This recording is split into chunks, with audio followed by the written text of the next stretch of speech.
Hi, this is Lee Purcell, and you're listening to TV Confidential.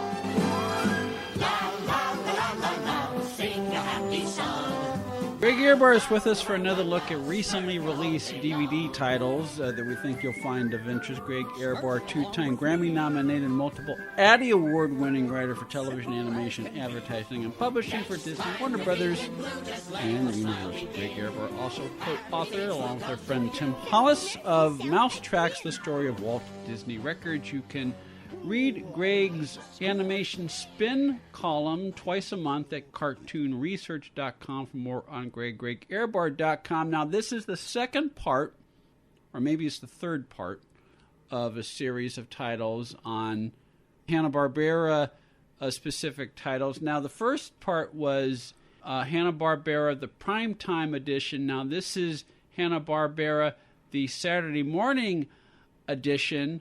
A number of titles, starting with the Smurfs, and a number of shows that are like the Smurfs. Yeah, adorable characters. Hanna-Barbera, the adorable character Saturday morning edition. Smurfs, Snorks, Monchhicchis, Biscuits, Pawpaws, Zingers, Cuckoos, Razzies, Googles, baked by Dolly Madison cakes. They're very much the same, and yet they're very much different. Sure. I won't go into minute detail about that because it's very much infinite. It's just like saying superheroes or Star Trek characters or Star Wars characters.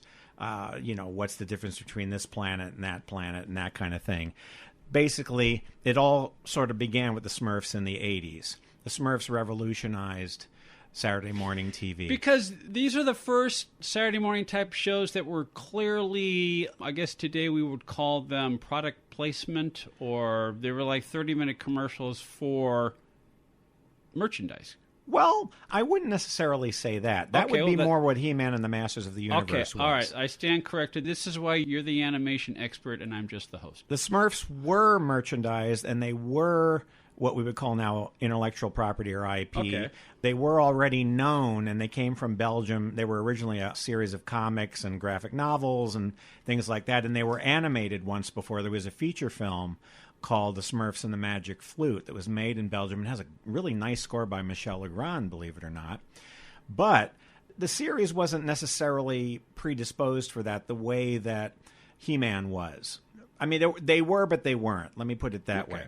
The Smurfs were more of a reaction to, this was a nice, non-violent, magical fairy tale land kind of thing. A storybook kind of atmosphere with magical characters, good guys, bad guys, magic spells, little morality lessons, the kind of thing that Saturday morning had been long missing or maybe never had before. There was a trend of rock and roll, starting with the Archies, and almost every show had rock bands. There was the trend with mysteries after Scooby-Doo, and almost every show was a teen mystery solving thing. Those darn kids. Yeah, a lot of shows were like that. I would have gotten away with it if it weren't for those darn kids. Yeah, and the unmasking and all that. It's Mr. Greenway. And he was trying to scare us away from the amusement park. So everything, just like television always does, they follow the trends. And the Smurfs came along. And interestingly, I had read that Hoyt Curtin, the musical director for Hanna-Barbera, wanted to interpolate classical music into the scores. And, of course, the network was, oh, no, it's got to be this hip music that the kids respond to. No one will want that. And Hanna-Barbera voted in his favor. And the show was a smash, and no one said, I don't relate to this music because it's not contemporary, so there you go. But that I digress. The fact is that this was a breath of fresh air at the time, because there wasn't anything like this. It was beautifully done. It looked kind of retro. There were the thick lines that we kind of remembered from the late 50s, early 60s cartoons. It had that feel. The stories were simpler. They had beginning, middles, and ends. Each of the characters was well delineated. They'd each have an adventure. There was a bad guy. There were... A bad guy who looks like Cliff Norton. Now, that's Cliff Norton. Yeah. And that was Gargamel and his cat Azrael, who wanted to either eat him or put him into potions or whatever. He wanted to do bad things to the Smurfs. Yeah, he looks like a mean guy. And there was always this medieval feel to it. And after a while, they introduced these other characters... Johan and Peewit, who I think had different names in the Belgian version, who were these young characters, these young boys. And So there was this feeling of medieval castles and knights and that kind of thing. And this was the precursor to what Disney came along with not long after with Adventures of the Gummy Bears. And the series that had the adventure feel to it, the magic feel to it. So the Smurfs really set the pace. And they were phenomenally successful on NBC to the point where the show expanded to 60 minutes, then I believe 90 minutes. And because the show expanded so much and so many episodes were made, it is very challenging to get them all on DVD. Which is why we have at least 6 different DVD collections that I'm holding up to the microphone. Yes, and the first season is available in its entirety, but you have to get it in 2 volumes originally if you want the special extras, which they're okay. There's some nice little documentaries and some character description things, but the reissue has the season put together, but I don't think the extras are included. So if you want it in one box, you can get it that way. And that's about the only season you can get to its completion. Season 2 is available, but it's PAL. It's Region 2. It's not playable unless you have a compatible DVD player for US. So to get other episodes, you have to buy these compilation packages that have about 10 or so episodes on them. And they're scattershot. They're episodes from any number of seasons, and the episodes can be 22 minutes or they can be 11 minutes because they would divide the show into the shorter stories or the longer stories.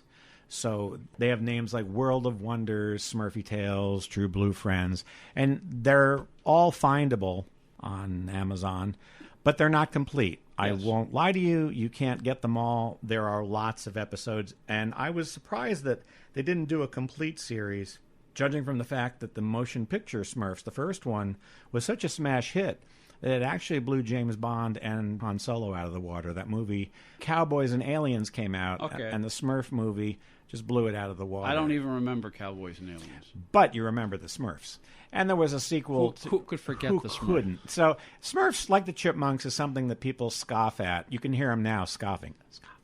Yes. At the Smurfs. But there's someone out there going to see them, and they're popular, and they're internationally well known, and they'll probably be around in some form or another all the time. And the Hanna-Barbera versions are kind of timeless, and we'll probably find some venue at some point. But I'd love to see all of the episodes all put together. Has not happened yet. Okay, but the ones that are available on DVD through the Hanna-Barbera Classic Collection are the Smurfs Season 1, Volumes 1 and Volumes 2, which you can find at Amazon.com. You can also find them at WarnerVideo.com, SmurfsOnDVD.com, ClassicCartoonsDVD.com, and then you have these compilation editions that are also available through Hanna-Barbera Kids Collection, the Smurfs True Blue Friends, the Smurfs Smurfy Tales, the Smurfs World of Wonders, and lest we forget Smurfs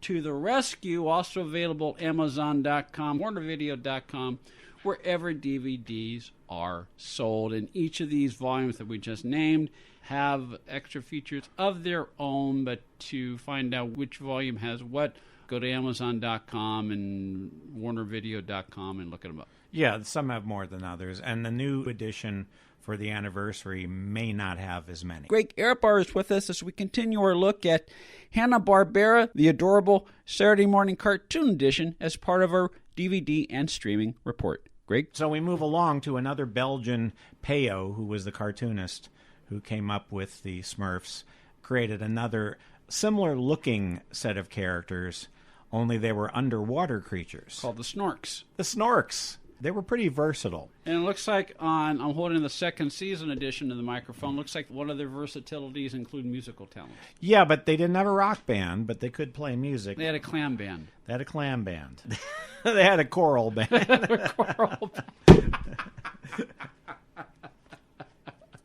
Sorry, folks.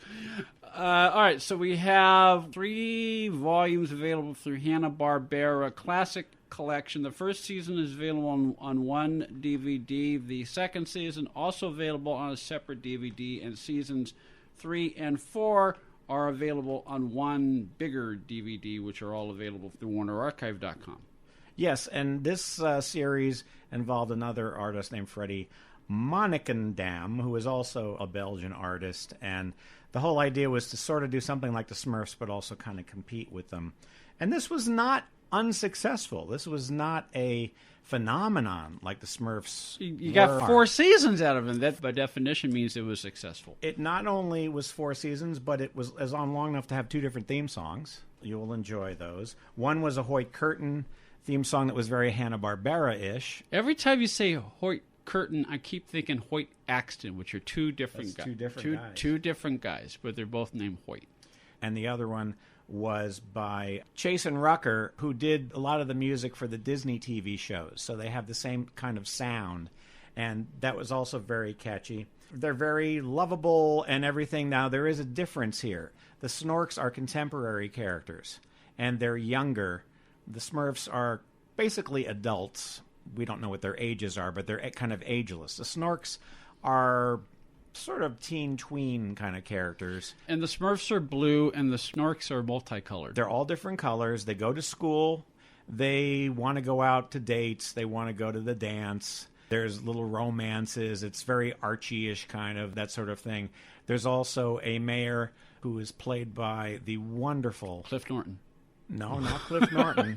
Frank Nelson. Oh, yes. Okay, yes. The Gildersleeve sound-alike. This was the guy who, when Jack Benny would go, "Oh, mister," yes. And he was also Freddie Fillmore on the I Love Lucy No, shows. but to me that sounds like Gildersleeve. Gildersleeve was similar. Yes, see, that's what I'm saying. He's the mayor. There's also Uncle Gallio, who is the scientist who teaches but also has inventions that also can be fodder for plots. You know, don't use that formula. And, of course, they do that kind of thing. So there can be sea monsters. It's sort of Nemo before Nemo. There's any number of sea creature and things. But there can also be land adventures as well. And later on, there's the Sea Patrol, and there's a character who's the head of the Sea Patrol. They added on new characters. There's also more female characters in the Snorks. One of the things that the Smurfs sometimes gets chided for is you've just got Smurfette and Hagatha and not too many female characters, but there are several female characters in the Snorks. Yeah, one of the female characters kind of looks like... She's a special guest princess. Okay, she's a special mermaid. Guest. I was going to say the special guest princess on the back of the second season package. You know, her costume looks like it was repurposed from Ariel, or maybe a precursor of Ariel. Well, this is before all that. Okay, so precursor. All right. You know. So Ariel repurposed her costume. And you've got, again, before Fame and Fortune, you got Nancy Cartwright doing Daphne before the real explosion of Simpson mania and that kind of thing, because this is way back. This is like the early 80s. In the 80s, yeah. And this series was on so long that it went from being on the network to being on cable, and they were still making new episodes because Hanna-Barbera cartoons enjoyed a very healthy run on the USA Network, and so they were running these concurrently, premiering them on USA and then running them on Saturday morning as well in the last couple of seasons. Okay, so we have the Snorks, the complete first season, the Snorks, the complete second season, the Snorks, the complete third and fourth season, all available as part of the Hanna-Barbera Classic Collection, all available through our friends at the Warner Archive. Yes. So out of the water we come to another set of adorable characters, and these are called the Monchhicchis. The Monchhicchis, which look like little bears. Yeah, and they're kind of marsupial-ish. They are from a Japanese company. They were a toy line. And so now we're getting into the toys, which came first, the toy or the cartoon. You know, we had Cabbage Patch Kids by this time. So there was a lot of overlapping. This is post He-Man and all those things. So you couldn't tell one from the other. And the Monchhicchis were being advertised independently of this series. The series kind of came after the toys were already being advertised. And the Monchhicchi series was folded into what was originally the Scooby-Doo Richie Rich show. And they took Pac-Man out, and they added Monchhicchis and the Little Rascals. There was a Little Rascals Hanna-Barbera cartoon, and Richie Rich. So they mixed and matched. The reason they did that is because they would take the shows that they knew kids would watch, and then they could fold in the shows that they either were unlikely as much to watch or hadn't seen yet to gain the audience. And so Monchhicchis was added to that. And so this was another group of cute characters, but they lived in trees and had magical adventures. I was listening to you, and I was paying particular attention to your pronunciation. It's actually Monchhicchis. Yeah, there's an H in there. There's a double H in the middle. Yeah, it's hard to spell. It's hard to spell. If this were Wheel of Fortune, you would go bankrupt trying to spell this. Or a spelling bee. Or a spelling bee. You would not make the national spelling bee spelling Monchhicchis because there's a double H in the middle. That's right. And what's notable here is that there is a wizard character called Wizar, and he is sort of a Wizard of Oz kind of character. He's another Frank Nelson character. Frank Nelson, yes. So he, but I can't get enough of Frank Nelson because he's great, and he's absent-minded and he forgets things, and they have to help him, and he has the spells, has the potions, initiates a lot of plots and stuff. Here's what else is also kind of notable: the lead character, whose name is Moncho, is voiced by Robert Morse. I believe in love. Yeah. Tony winner, Toast to Broadway, Yes. Mad Men character actor Robert Morse himself is on Monchhicchis. Who knew? So there's something there. And you also have Sid Miller, who was a child actor way back when and was a director of the Mickey Mouse Club. And Frank Welker. Frank Welker could pretty much be the entire cast. Yes. So it has a really interesting cast. And, of course, you have your evil characters. In this case, it's the Grumplins of Grumplore. And the Monchhicchis, it has sort of a Caribbean theme song. Monchhicchis. The Monchhicchis. Monchhicchis. The Monchhicchis. Yes. The Monchhicchis. Monchhicchis means happiness. Yes, it does. And the theme song tells you that. Yeah. A very catchy sort of calypso kind of theme song. All right, so that's the Monchhicchis. The Monchhicchis. The complete series, featuring the voices of Robert Morris, Frank Welker, Frank Nelson, and a voice of thousands more, which is available in its entirety through the Warner Brothers archive. Monchhicchis. Greg will be back in our second hour for more of Hanna-Barbera, the adorable Saturday morning cartoon edition. We hope you join us for that. In the meantime, we'll take a quick time out, and we'll take a look at This Week in TV History here on TV Confidential. Are payday loans ruining your life? Do you want control over your money again? If you have 2 or more payday loan cash advances, listen closely. You may be eligible for a program payday loan companies don't want you to know about. A program that may help get aggressive and unfair payday loan companies out of your bank account and get you back on track to financial freedom. Payday loan companies may trap you into paying outrageously high interest rates, and they take way too much of your hard-earned money every week. We understand their tactics and know how to keep them off your back. We'll fight hard to help you regain control of your money. If you have 2 or more payday loan cash advances, call right now for a free consultation. 800-488-5880. 800-488-5880.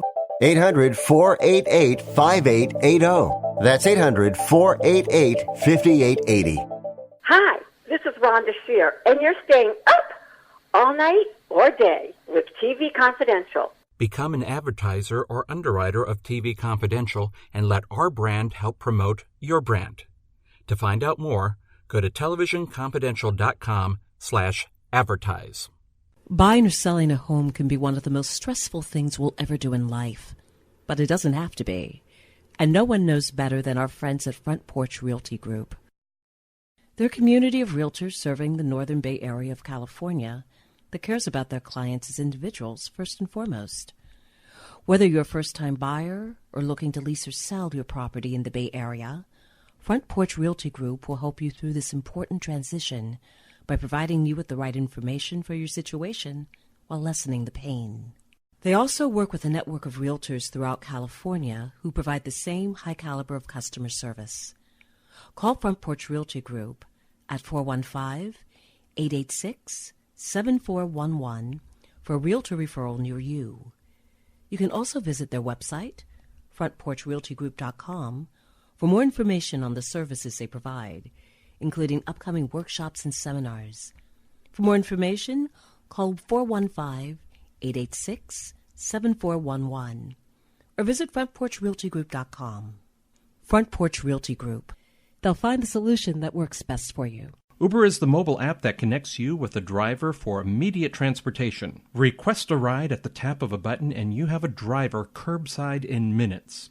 You can choose to be driven in a black car, SUV, or you can choose UberX, the low-cost Uber for a ride in a hybrid or mid-range car. Payment is seamless and cashless, billed to your card on file with no need to tip. Enter the promo code TV Confidential after you download the app to receive a free first ride up to $20. For more information, go to get.uber.com/go/TV Confidential.